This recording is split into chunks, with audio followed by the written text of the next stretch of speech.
Hello everyone, আসসালামু আলাইকুম। গরুর নিহারি আমরা অনেকে অনেকভাবেই রান্না করে থাকি, তবে আজকে আমার রান্নার রেসিপিটা আপনাদের সাথে শেয়ার করছি। পুরো ভিডিওটি মনোযোগ সহকারে দেখতে থাকুন। চলুন আমার কিচেনে যে পাতিলে রান্না করব সেখানে গরুর নিহারিগুলো সবগুলোই দিয়ে দিচ্ছি। এরপর দিয়ে দিচ্ছি আদা বাটা এখানে 3 টেবিল চামচ ব্যবহার করেছি। এরপর রসুন বাটা দিয়ে দিচ্ছি 3 টেবিল চামচ। এরপর দিয়ে দিচ্ছি হলুদ গুঁড়ো 1.5 চা চামচ, লাল মরিচের গুঁড়ো 1 চা চামচ, জিরা এবং ধনিয়া গুঁড়ো 2 চা চামচ পরিমাণ, গরম মশলা দিয়ে দিচ্ছি 1/2 চা চামচ, স্বাদ মতো লবণ দিয়ে দিচ্ছি। গরম মশলাতে সব ধরনের মশলা আছে, জিরা, ধনিয়া, টালা, জয়ফল, জয়ত্রী, স্টার মশলা, লং, গোলমরিচ, সাদা গোলমরিচ, কালো গোলমরিচ, ছোট এলাচ, বড় এলাচ, তেজপাতা, দারচিনি সবগুলোই টালা ব্লেন্ডারে গুঁড়ো করে সেখান থেকে 1/2 চা চামচ দিয়ে দিচ্ছি। এরপর এখানে প্রায় 1.5 কাপ পরিমাণ তেল দিয়ে দিব। খুব ভালো করে হাত দিয়ে এভাবে মেখে নিতে হবে। প্রথমে ঠান্ডা পানিটা ইউজ করব, পরে যখন পানি ইউজ করব ফুটন্ত গরম পানি ব্যবহার করতে হবে, তাহলে এটি খুব দ্রুত সিদ্ধ হয়ে যাবে। এরপর সবগুলোই এভাবে হাত দিয়ে যখন মাখানো হয়ে গেছে, তারপর পানি ঢেলে দিয়ে দিচ্ছি বেশি পরিমাণ। একেবারে পানি বেশি করে এভাবে দিয়ে ঢাকনা দিয়ে চুলার জালটি অন করে দিব।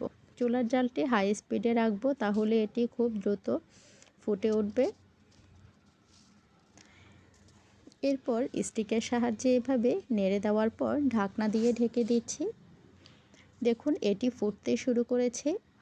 এখানে কাঁচামরিচ দিয়ে দিচ্ছি কয়েকটা, মাঝখানে কেটে দিচ্ছি। যেহেতু আমরা গোলমরিচের গুঁড়ো ব্যবহার করব, তাই ঝালটা বুঝে শুনেই দিতে হবে। এখানে গোলমরিচের গুঁড়ো 1/2 চা চামচ ব্যবহার করেছি। কিছুক্ষণের জন্য এগুলোকে বারবার নেড়ে দিতে হবে।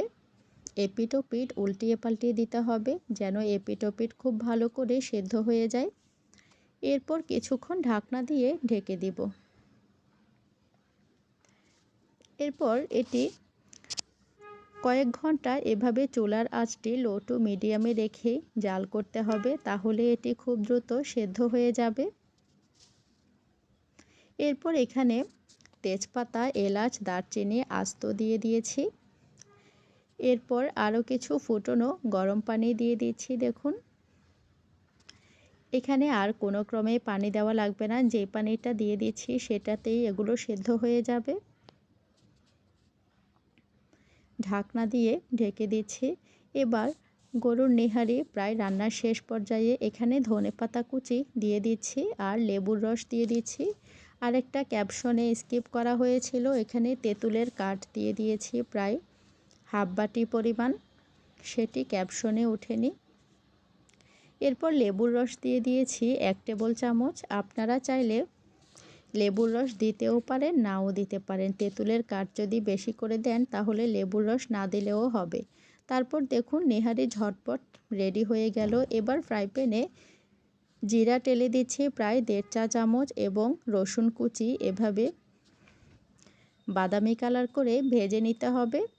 যখন এভাবে বাদামি কালার করে ভেজে নেওয়া হয়ে গেছে, তারপর সবগুলোকে এভাবে ঢেলে দিব। আজকের গরুর নিহারিটা আপনাদের সাথে শেয়ার করেছি। আপনাদের কাছে কেমন লেগেছে অবশ্যই কমেন্টসে জানাতে ভুলবেন না। আজকে এ পর্যন্তই। সবাই ভালো থাকবেন। আল্লাহ হাফেজ।